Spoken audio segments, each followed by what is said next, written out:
Hello then, welcome to CNR Extra here on Citi TV. Coming to you live from our studios at number 5, Ola Hansen Lane, Tesano, Accra. My name is Philip Latte. Coming up. After days of picketing, Finance Minister announces that pensioner bondholders who did not sign on to the domestic debt exchange program have been exempted from the exercise. All pensioners who did not participate in the bond offering are exempted. Mr. Speaker, I pray that puts paid to the need for our senior citizens to picket at the ministry. Meanwhile, Individual Bondholders Forum threatened to protest perpetually if their matured bonds are not paid immediately. And so we're going to continue fighting. And so next week, Monday to Friday, we intend to picket at the Independence Square, and we invite you media men to come and carry it. And Free Senior High School Secretariat urges calm amongst as it begins resolving challenges associated with this year's school placement process. I wasn't placed in the schools I choose, that's why. Which schools did you choose? Ghana National College, Nifa Senior High, Enum Presby, Apam Senior High, Accra Girls. And what grade did you get? 21. Which course did you pick? Business. And still to come on CNR Extra, Sokore Mampon District Court grants 100,000 Ghana cedis bill to 2 persons arrested for allegedly trafficking some foreign nationals to engage in begging in Ghana.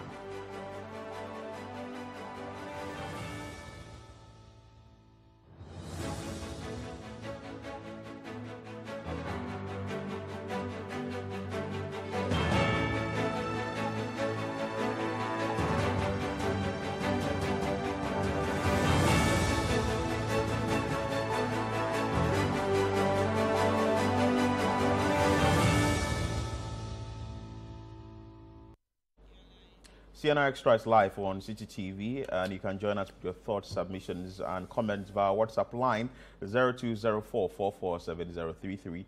As well, we are streaming live on YouTube on CityTube. Jude Mensah Duncan, you are welcome to the show today. Thank you so much, Philip. How's your Friday going? I'm really excited that it's a Friday already. For me, I'm excited because the pensioner bondholders have been exempted from the exercise, the debt exchange program. Reason is we don't want them to be picketing at the finance ministry every now and then. But before we have more conversation on this, let's bring you a wrap of what happened at Parliament yesterday when the finance minister appeared before members on the House. The Finance Minister, Ken Ofori-Atta, says he has officially written to the pensioner bondholders who did not sign on to the domestic debt exchange program of their exemption from the exercise. Now, the minister says the government will honor coupons, payments and maturing principals due the pensioners. Now, this follows the picketing by the pensioners at the premises of the Finance Ministry since Monday, February 6, 2023, in demand for an exemption from the DDEP. Briefing Parliament on the exercise, Ken Ofori-Atta said he has been distressed by the picketing of the pensioner bondholders. The following report has more. For 8 working days, pensioner bondholders who self-exempted from government's domestic debt exchange program picketed at the office of the Finance Ministry to demand for an issuer's exemption. They took their lobbying, they took their protest to higher authority, including the Speaker of Parliament. This resulted in the Minister of Finance being invited to the House to answer some questions pertaining to the domestic debt exchange program. Today, February 16, the Minister came into Parliament, and before the Minister spoke, I caught up with the convener for the Pensioner Bondholders Forum, Dr. Edu Anane Entry, who had come to Parliament to listen to the Minister. I asked him what his expectations were as they eagerly awaited for the Minister's arrival. We told the Minister we will come today to support him to grant us the exemption, and that's why we are here. Our basic request and what we are expecting is for the Minister to put in whatever statement he is going to give, to include in that statement that pensioner bondholders have been exempted. Yesterday, he said he was going to discuss with the president. As to what they will say, I don't know. But once it comes out that from the statement that pensioners have been exempted, or even all individual bondholders are exempted, we are fine, and then we stop the picketing. What if you don't hear this statement made on the floor of Parliament today, even after consultations with the president? Well, that will mean the president didn't agree. And therefore, if we are picketing, we'll be picketing against the president's decision not to exempt us. We'll continue to picket. But I don't think the president will say we shouldn't be exempted and that we will continue to go and picket. The president will not do that. I don't think the president will do that.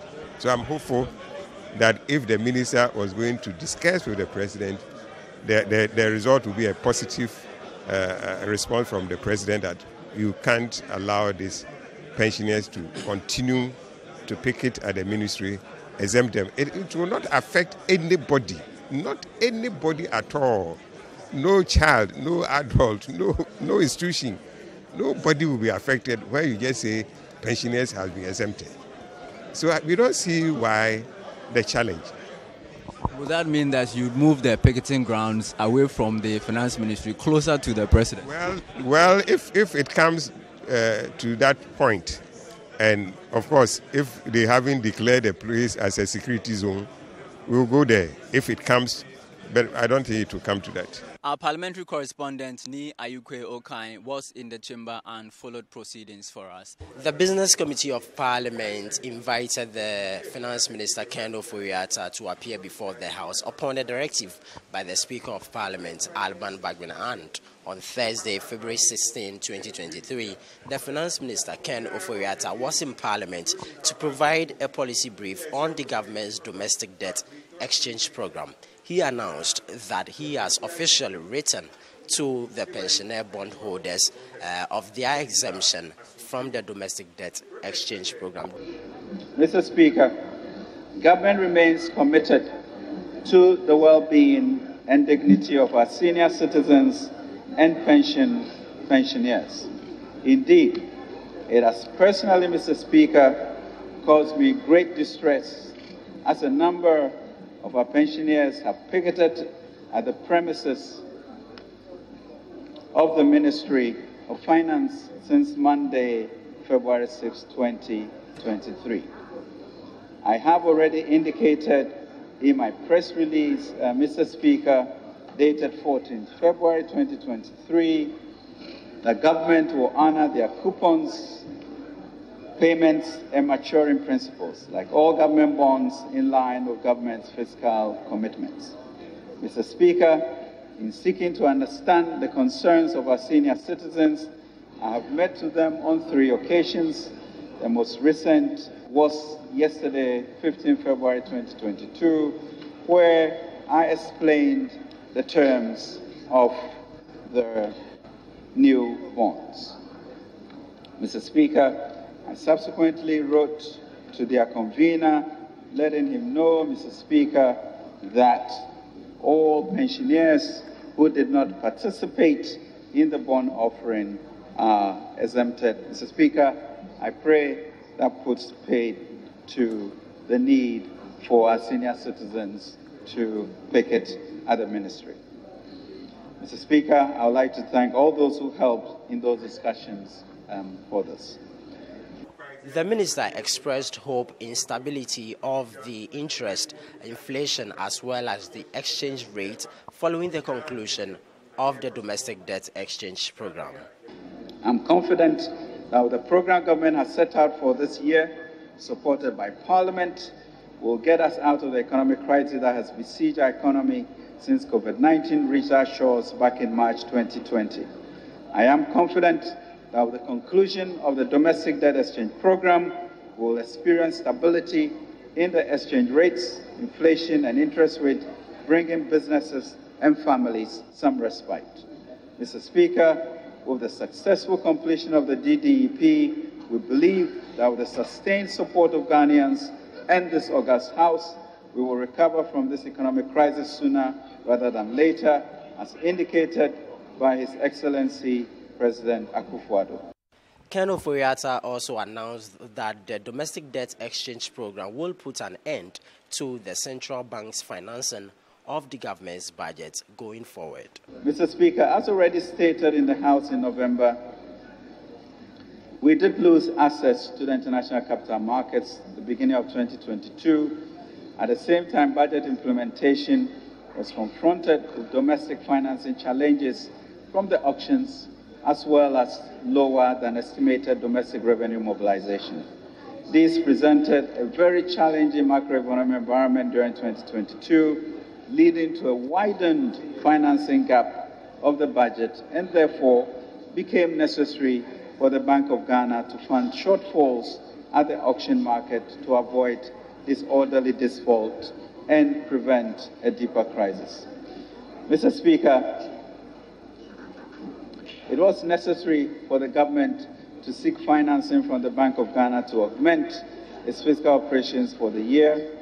The Bank of Ghana last week concluded work on its financial accounts for 2022 and reports that the total overdraft extended to government for 2022 was 37.9 billion.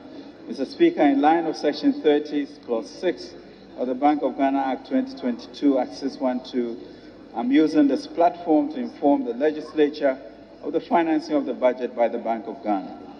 The domestic debt exchange exercise and the external debt restructuring program will make such financing unnecessary going forward in 2023 and beyond. After the submission by the Finance Minister Ken Ofori-Atta, there were reactions from both members of the minority and majority caucus. We are on the brink of economic catastrophe, of Armageddon,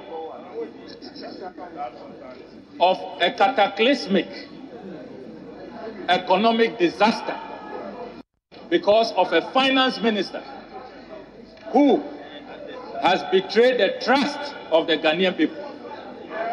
Mr. Speaker, what is even so obnoxious and irritating is the minister's opening remarks that this is a time to rejoice in the Lord.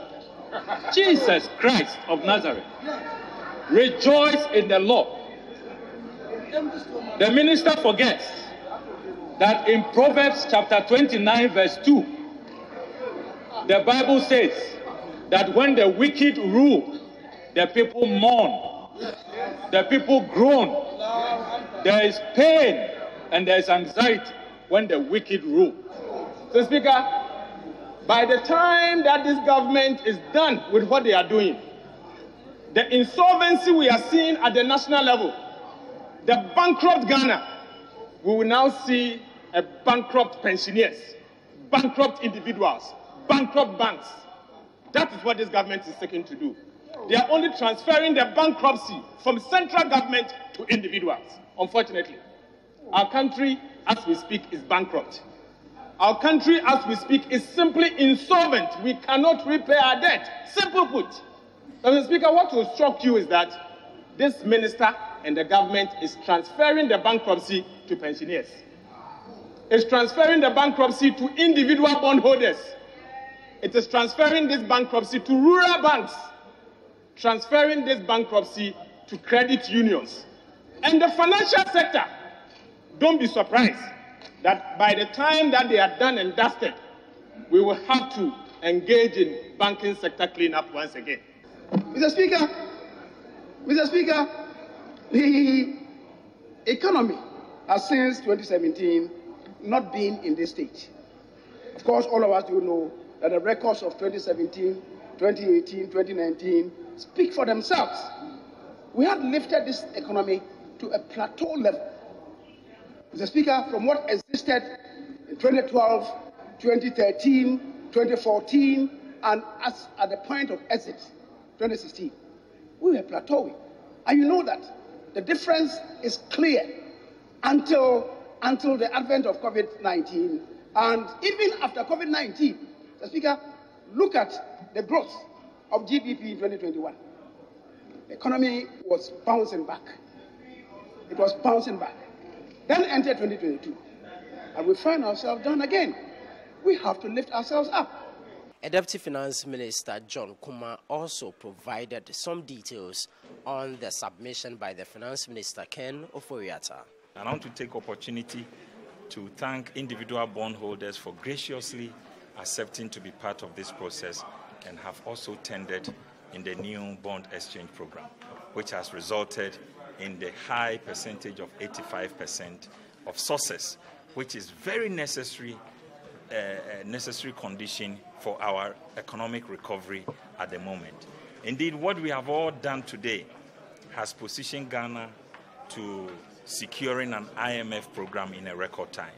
And we strongly believe that once we have completed the domestic debt exchange, steps are already underway on the external debt exchange as well.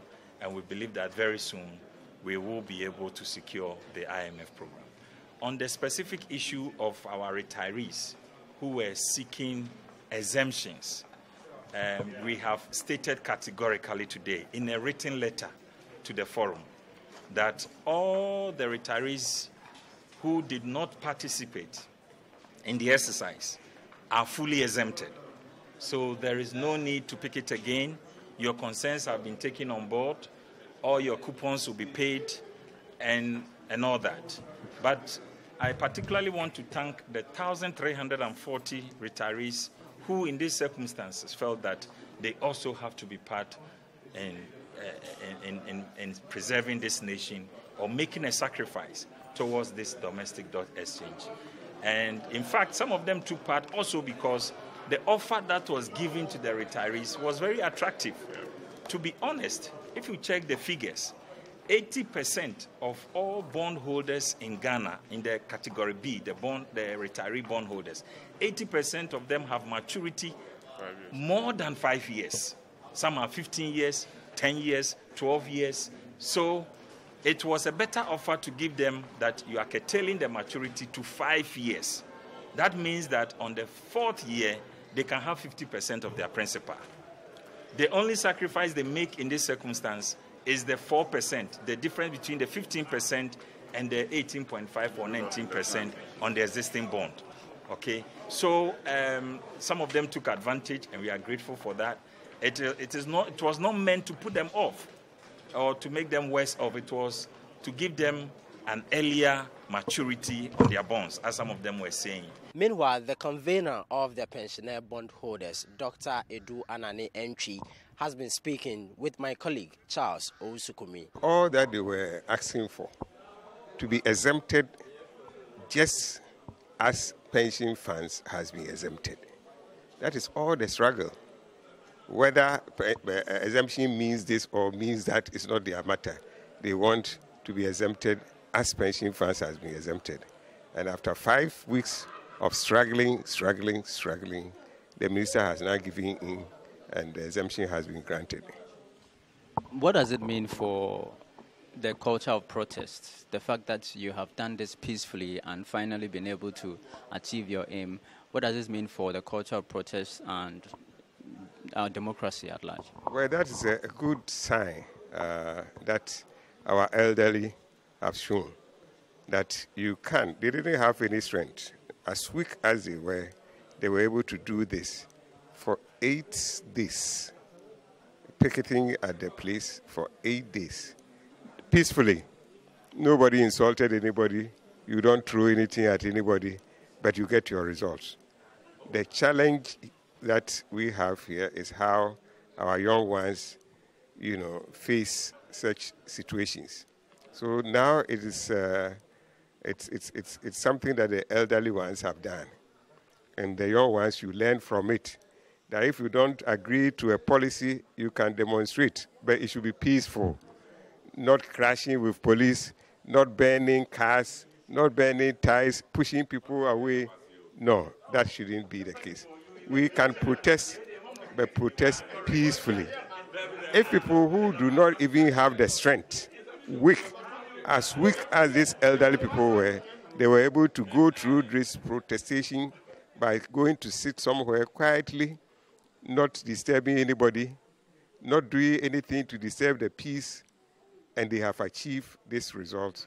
then we could continue like that without engaging in violence to protest against policies. So that is something that I want the young ones to learn that you can protest, but not violent. You can do your peaceful protest and you still get the results. Reporting from Parliament, my name is Ni Ayikwe Okain for Citi News. So after 8 days of picketing at the Finance Ministry and also going to Parliament House to witness what the Finance Minister will say concerning their exemption from the debt exchange program, they were exempted, and that is what has been stated. The conveners or the convener is excited about the fact that they've been exempted, and what I think I will pick out of this is their determination, the zeal to ensure that what they wanted is done for them, and they did that in a right way. You saw it from the report that Dr. Eduan Anientwi indicated that if it has to be done, it has to be done in a nice way and not riot and chaos all over the place. And I think I side with him. It's a very laudable call that he's made to people who will not be in support of certain policies that government will bring on board. Yeah, I mean, Philip, I totally agree with you on this. If there was anyone in this country who was giving up on the country, I didn't think that it was possible to change the way the political elite manage our country. I think we've got the answer from Dr. Eduan Anientwi and the other pension bond holders. I mean, activism, as we've come to know it, shouldn't necessarily be about the numbers. It should be about, like I was saying yesterday, resilience to a cause. It should be about dedication to a cause. And for me, I'm really happy that they've been able to pull this through. And talking about activism, really, it's Obama best puts it. He says it's that stubborn thing, really, that's within us, that despite the evidence or the contrary to everything around us, you still keep pushing, you still keep fighting, hoping for an expected end. And I was really excited that it happened that day. Remember, during one of their protests at the Finance Ministry, the group from Fix the Country movement went in, tried to jostle and hustle the minister, and they were like, hey, we don't do it that way over here. And in the long run, we've seen some progress, and I'm sure they'll leave very excited and very proud of themselves. I really want to commend them for their show of resilience. So many talking points from yesterday's series of activities that happened in Parliament, from the debate, from the Finance Minister's address, and it was so striking for me, the lack of support, the apparent lack of support from the majority side to the Finance Minister. In the past, when there were attempts to heckle the minister, you see some really forceful defense from members of his party. But this time round, to some extent, it was quite lacking. And for me, that was quite striking. Go back to Honorable Kweku Kwatin, that's Obuasi West MP's speech. And for him, as a former deputy finance minister who worked with the same finance minister, Ken Ofori-Atta, to call for a cut in expenditure, for me, was quite profound. And we've been saying this all through the period, that for a successful domestic debt exchange program, you need a broader stakeholder engagement. And based on that broader stakeholder engagement, as the exemption has been done, the update on this story is that the Finance Ministry is meeting the pensioner bondholders again, but the meeting is yet to start. Philip, it's a little too late, but hopefully we are able to still salvage the situation. Yesterday on the show, I was making reference to the fact that if you look at how, and we are not the first country to undertake a debt restructuring program. Other countries have done it in the past. Yesterday I made mention of the fact that if you look at countries like Chad, countries like Argentina, well, theirs were quite hostile, but they still managed to sail through it.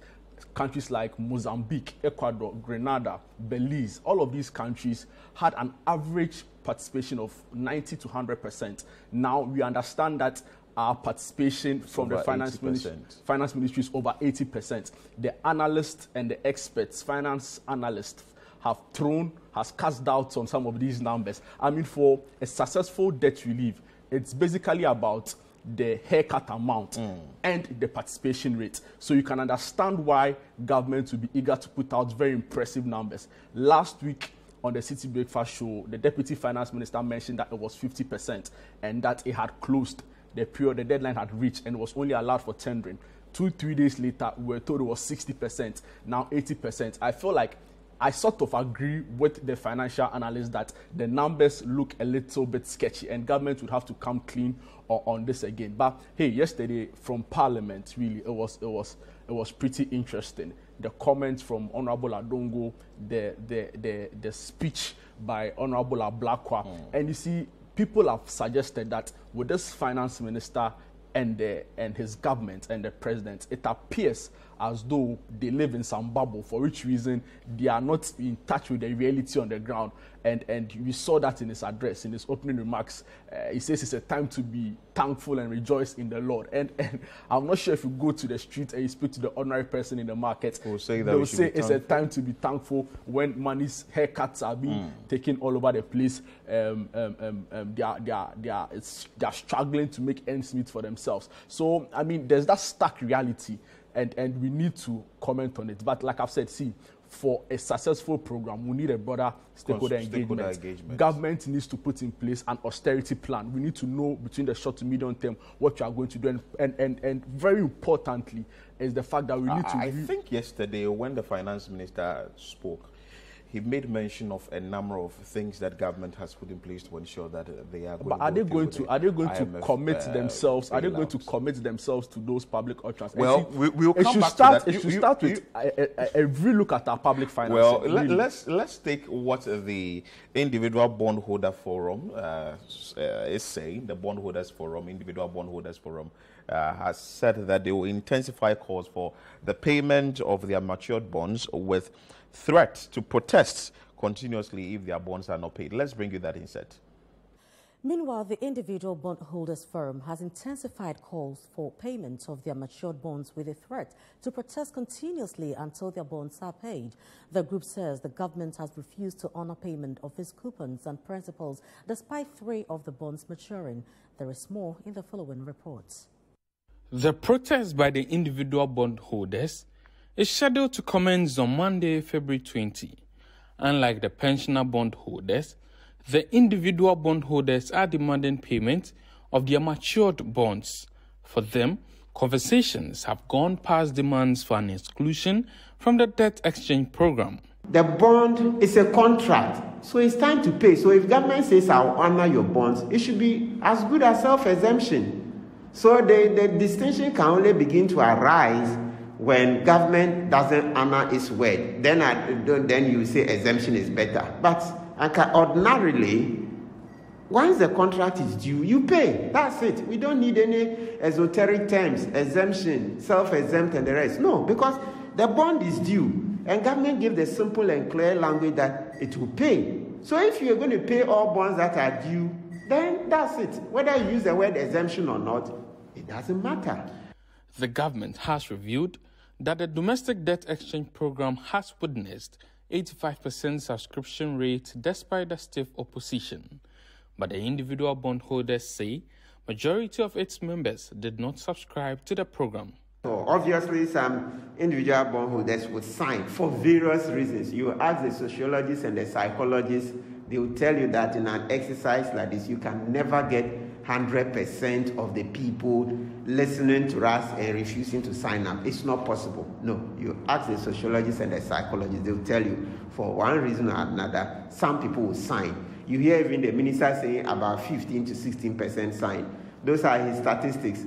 In good time, or later on, we will verify whether that's the actual number or it's not. But it's not surprising that some would sign. The main thing is that at least the overwhelming majority have got it right. They are not signing up, and government must honor. They are thus urging government to honor payments of 3 of the old bonds which have matured. Government made a promise. So Furiata said yes, the bonds will be honored. But as we speak now, Mr. Ajiman, the bonds that matured on the 6th of February, that was last week, Monday, have not been honored, if not been paid. Subsequently, some coupons matured last week, and also I think today is Thursday, was it Monday again? So 3 different maturities, government hasn't paid. And so you see that just saying government will pay, government will honor, government will pay, government will honor, it's not sufficient. they have threatened to protest continuously until the payments are made. And so we're going to continue fighting. And so next week, Monday to Friday, we intend to picket at the Independence Square. And we invite you media men to come and carry it. We will fight and fight and fight till the government listens to us and honors its word. Because we've also even shown, all the professors of economics have shown that government must cut its expenditure. Government must live within its means. Simple. If government was living within its means, we will not have all this hula baloo. It appears government and individual bondholders will have to hold more engagements as far as the domestic debt exchange program is concerned, despite government's assurance that these individual bondholders have been exempted from the program, particularly those who chose not to participate.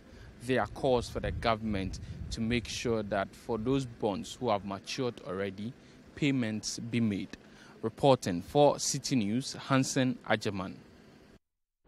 So the individual bondholders forum is saying that, well, government has to pay what is due them. But I think that, well, the consultation you called for is something that has to go on not one day, not 2 days, so that they understand and do from the entrenched positions from each other's point of view. Looking at today demanding the payment, government is also trying to secure the IMF bailout as of now.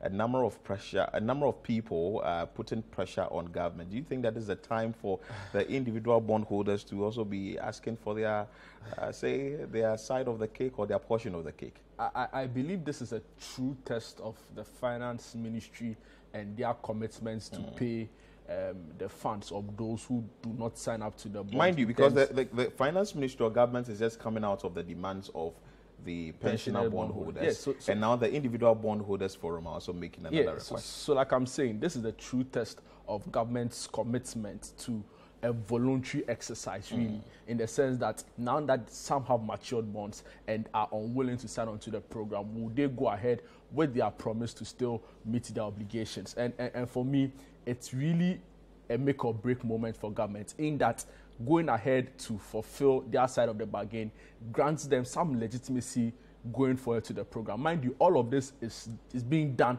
in order to be able to meet an IMF staff level agreement by March. Experts say that I think they are done with the staff level agreement. They want the board. The board agreement with the IMF. All of this is being done to meet those requirements by March, and we understand that part of this process is that you are able to get through a proper debt restructuring. So it's going to be interesting in the coming days. For me, my worry really is that the government really has not been forthcoming with information. Anytime you hear the finance minister speak on it, it's only when he's been accosted by parliament or by some people protesting. I would have expected that, like we saw the information ministry do some time ago when COVID happened and when other issues happened, I believe, in the country. Consistent updates and all that. Yes, and you see, this goes a long way to build confidence and also to buy in the legitimacy of the program. So that is one side of it. And I've always maintained that consultation is really the way forward, because all other countries have done so. I mean, countries who in recent times went through a similar process, for them, it was months. So, for instance, you have a country like Chad, it's a 17-month period. We are trying to push us through a 2 months, 2 weeks period, and we expect the same level of participation. We expect the same level. It doesn't work that way. So, you'd want to, I mean, maybe now it's a little too late, but in terms of trying to get everybody on board. But for the few who are still available and still listening, I feel like government should find a way of trying to reach out to a lot more people to get them to buy in what they are doing. But, I mean, interesting days. Today we understand that Mahama Yariga and the minority, not him alone, but the minority as a caucus are pushing through a motion, challenging some of these things, and government's authority really in the whole debt exchange program, whether they are allowed to do certain things. I mean, Article 181 of the Constitution has come out a lot in the conversation. So we'll be seeing how all of this play out in the coming days. But, I mean, a very bold call from Martin Pebu. I mean, he's learning a thing or two from the pensioner bondholders. The convener for he the says they are going to protest to an independence. So he's the convener for the individual bondholders forum. And we'll keep you updated as to what happens at the Finance Ministry, the meeting between the pensioner bondholders and also the ministry. And also, Martin Pebo as the lawyer for the forum. We will bring you more update on what happens at the Finance Ministry concerning the meeting between the Finance Ministry and the pensioner bondholders. You're still watching CNR Extra here on Citi, still to come. Free SHS Secretariat urges calm as it begins resolving challenges associated with this year's school placement process. Stay with us, we'll be back with more stories.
Plus is a fully skimmed evaporated milk. Creamy Plus is available in a shop near you. This message has been vetted and approved by the FDA. Everybody, let me see. My name is Joe Metal, and I want to invite you specially to the induction service of Dr. Stephen Wingam and the outdooring of the new executive presbytery officers of the Assemblies of God. It's happening on the 25th of this February, 9 a.m. sharp at the Grand Arena International Conference Center. Come, let's join together as we adore our new leadership, and we're trusting that God will lead them to take the church to where He intends it to be. God bless you, and see you there. There is about to be a shift, growth, and transformation as they plan to reach, rebuild, restore, reform, reposition, and rebrand the Assemblies of God Ghana. Proverbs chapter 11 verse 14. Where no counsel is, the people fall, but there is safety in the multitude of counselors. Come, let us welcome and celebrate our new Assemblies of God leaders. God bless you.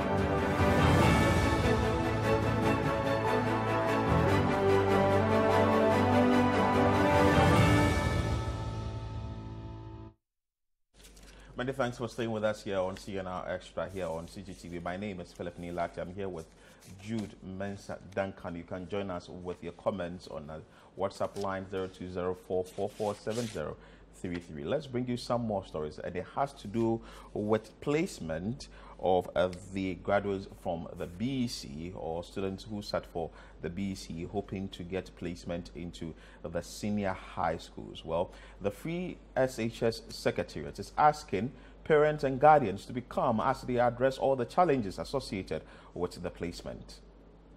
The Free SHS Secretariat is urging calm as it's working assiduously to resolve challenges associated with this year's school placement process. The call comes after parents and potential senior high school students besieged the National School Placement Solutions Center here in Accra to address issues associated with the school placement. There is more in this report filed by Citi News' Anne Shelley Zulu. Hundreds of parents with their wards gathered at the Nat Hall in Accra, hoping to solve challenges associated with the school placement. The School Placement Solutions Center has been set up to deal with all challenges, including and not limited to students who were not placed in schools, gender issues, change of schools, among others. The Ghana Education Service set up the solution centers across the country as part of its efforts to solve the problems that may arise following the release of the school placement. A visit to the Greater Accra Solution Center showed parents and their wards with various issues seeking for a redress. Some of them spoke to Citi News. Actually, my little sister, she wrote some of the BEC, but unfortunately for her, she didn't get school. So I'm in here to tell them so that they will do something about it. What grade did she get and what school did she choose? She got 24. And which school did she choose? I think she chose Equiapemai, Kumasi Anglican,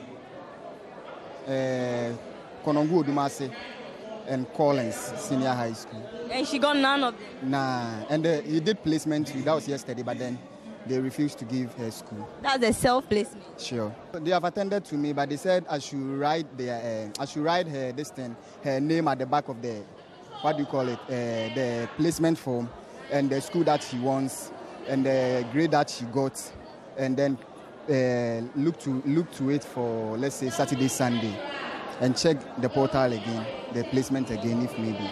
Okay, so they've sent to you. Which school did you choose now for the self-placement?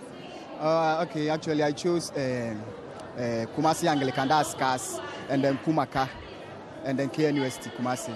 I'm here to change a school for my cousin. My cousin, she was given a day school, and where she is far from where she has been placed. Where was she placed? She's placed at St. John's Grammar at Domi, and she stays at Anya, so the cost involved. Did she pick for day or boarding? Day or boarding? Day school, yes. That's how. So the issues are enormous, and parents are complaining, guardians are also complaining, and they want their wards to be placed in schools so they can start the academic work there. That is going to be on February 27, according to the Free SHS Secretariat. Let's cross over to my colleague, Kennedy Chumesi, who is with me here in the Citi newsroom. Ken, what more can you report on the grounds? Are we having a lot more guardians and parents trooping in there with their wards to get their issues addressed? Okay, so basically, the situation is similar to yesterday. And as you all know, the Ghana Education Service released the school placement for graduates and basic and senior high technical professional education students across the country. And the indicated that over 100,000 candidates have to do self-placement because this is not the match their school of choice. And the service also made an indication that several resolution centers have been set up across the country to help resolve the issue who are just situated in in Accra, the resolution center is the NASPO. And just as yesterday, our reporter was situation is similar. The NASPO is posted, the parents are shooting in, and we want issues to get resolved. Most of the challenges have got to do with the students, their candidates not getting school. So, that issue, we have none of them. So most of them are shooting in death and death. That's how the process is to help their wards get school. And another issue that parents are coming to is gender-related issues. Parents who and candidates who have before registering, they were new, but when the results came and then their situations came, they sent to so they are here to rectify that mistake. And issues related to people who chose to and were given boarding, people who chose boarding and they were using space. So these are some of the issues that parents are coming in at the NASPO to get the authority to rectify it for them. Things we already previously have indicated that same-sex children on Monday when they go to begin the admission process. And for 27 children, that's when an official draft system. Okay. Ken, we will come back to you. Keep positioning yourself there. We'll come back to you for more updates from the NATHO concerning what parents have been telling you and also their words have been saying about the challenges they are facing with the free SHS, the placement rather. So we'll get back. That's my colleague there, Kennedy Chumesi, who is here with me in the Citi newsroom, giving us updates of what is happening at the NATHO concerning the placement of students in the various SHS institutions. What do you make of this issue? It looks like it's something that happens every now and then. Yearly, it happens. I mean, Philip, it's the duty of people in leadership to think very broadly and not narrowly and make decisions, take very big decisions that go into making sure that our future as a country is bright. Mind you, this topic we are having to discuss involves people we would call future leaders. So really, it's really the duty of leaders to think very broadly about some of the challenges that confront us. I mean, we maintained on the Citi Breakfast Show, it's been said on numerous occasions by people in the education sector, think tanks in education, have said that the reopening date really for schools as it stands really doesn't make any sense, because at the end of the day, look at how long it took for the GS to release the school placement. And historically, this is nothing new. This is not the first time we are having challenges with people having to deal with misplaced gender, in that they were given a boys' school when they are female and vice versa. This is not the first time it's happening. When I was going to Accra Academy, it happened same. People were coming into the halls and they were females who had been given. So this is not the first time. So what do you do when you're in leadership? You assess. I mean, history is to guide us, right? So you look at all of these things to make informed decisions.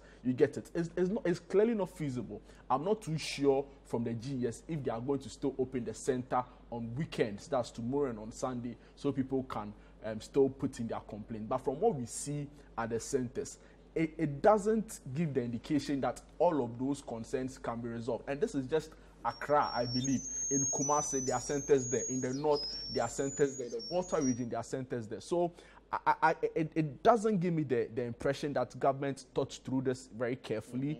We are going to have 20th February come. Schools should be open. The 20th February, as of yesterday, when I spoke to the free SHS Secretariat, they indicate, I think Sandra spoke to the woman rather, and she noted that the 20th February is for orientation and registration, and contact hours or activities, teaching and learning will start on February 27th. That is even the bigger problem with that announcement, because orientation is a core part of the whole schooling process of that word. So you'd rather want a child going to a school without having him being oriented about the structures in place and how the school go about their dealings. And that's even more problematic. The child doesn't even know that there's a counselor for him, doesn't even know where the bursary is, doesn't know where it's even complicates the issue. What we are saying is that it's very important that the GES take steps to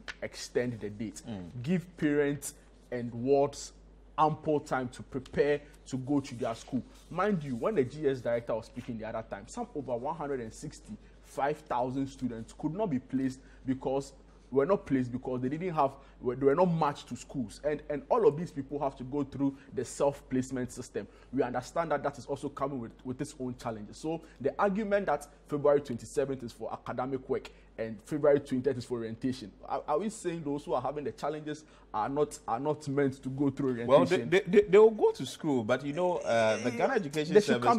They should come again. I'm sure these issues will be rectified. It's a yearly issue, and it has to do with computer and all that. It has to do with machines, so it will work on. As a government, you think very broadly about these things and make sure that your decisions are ahead of time. Not just, I mean, if it was about taking decisions, you're fired up on the spur of the moment. We could all let's go for a break. When we come back, we will tell you more about the Asokore Mampon District Court that has granted 100,000 Ghana cedis bail to 2 persons arrested for allegedly trafficking some foreign nationals to engage in begging in Ghana.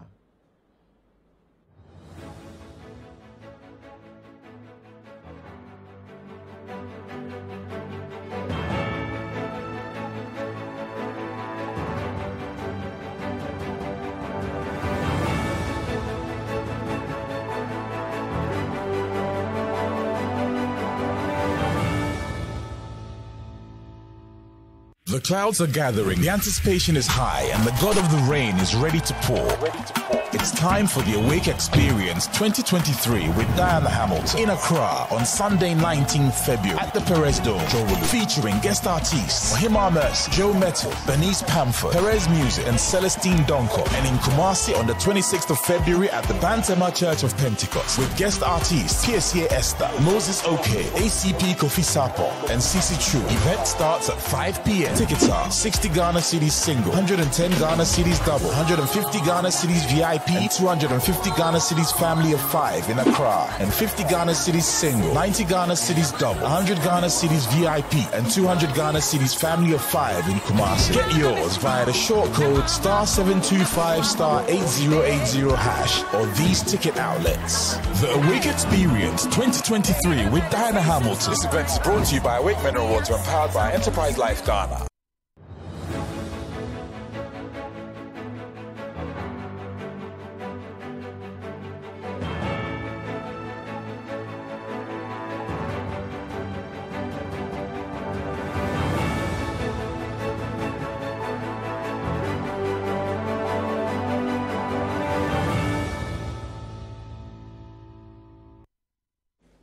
Welcome back. Let's take you through the University of Ghana campus, because the management of the university has indicated that the order given by the court, which restrains the university from going ahead with its new residential policy, cannot be enforced. Let's bring you that insight. Now, management of the University of Ghana has indicated that the order given by the court, which restrains the university from going ahead with its new residential policy, cannot be enforced. Now, some residents of Commonwealth Hall petitioned an Accra High Court on the university's new policy, where continuing students of the hall are not allowed back into their residence as a way to avert violent clashes between rival halls on campus. But after months of court proceedings, the court ordered the management to maintain the status quo. However, former occupants of Commonwealth Hall have described it as a deliberate disregard of the order by management. In a statement released by the University of Ghana on February 16, the authorities said that in the wake of the injunction, its lawyers have filed an appeal until a final determination of the case. The school further cautioned that it will not countenance any violent conduct in a bid to enforce any court order. So the update on this issue is that heavy security presence is still on the campus to ensure that the disturbances that we've witnessed in the institution following the entrenched position of the students and also the management doesn't bring any further chaos on the campus. What do you make briefly of this whole issue? It looks like it's something, it keeps happening, and I'm sure management is also trying to find some solution to this particular problem. Yeah, I mean, for the intellectual hub of the country, one of the intellectual hubs of the country, to be involved in almost every now and then, when a story of the University of Ghana comes, is almost synonymous with violence, with students, miscreants, misbehaving.